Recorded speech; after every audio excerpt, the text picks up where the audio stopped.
Welcome to another edition of News Bites here on Daily World Television. My name is Kal Korff and I'm your host.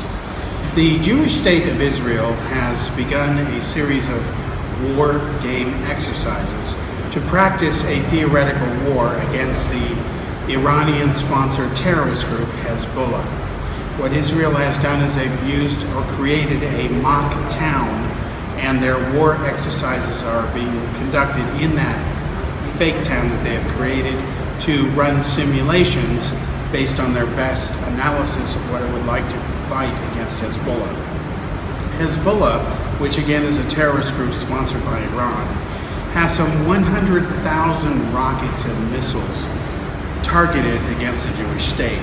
In fact, Israeli intelligence has identified several residences, actually hundreds of them, scattered throughout Lebanon and around the border with Israel, that are basically fake houses that are housing hidden missiles.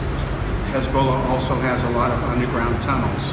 So Hezbollah has been preparing for war in guerrilla style against Israel for many years now, while the other terrorist group, Hamas, ironically Hezbollah's rivals, has been actually fighting the Jewish state.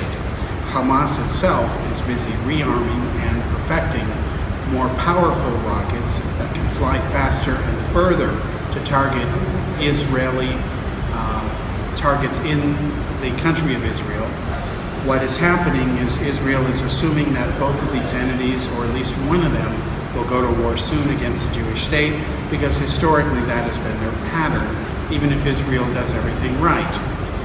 These two groups have made it clear that Israel has no right to exist. That is their doctrine. It is based on hatred and intolerance, of course, for anyone who is a Jew.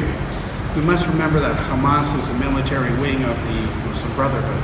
The Muslim Brotherhood is a terrorist group. It has been declared as such by several different countries, including Russia a few years ago, because the doctrine of the Muslim Brotherhood is to conquer the entire world, regardless of the means, whether it be done democratically, peacefully, or via war, and to force it under Sharia law.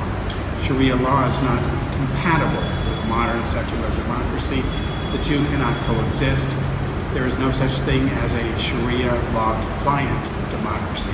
It is not possible. So, Israel views Hezbollah at the moment as a greater threat than Hamas, who is still in the process of rebuilding and recovering from the last war that they started against Israel, which of course they lost. Hamas has launched several wars against the Jewish state and has lost all of them, but continues to rearm and try to recover after each defeat, where Hezbollah has not fought against Israel for several years and has used this time to buy time so that it can rearm itself, so that if the two should ever go to war, it is prepared as best as it can be.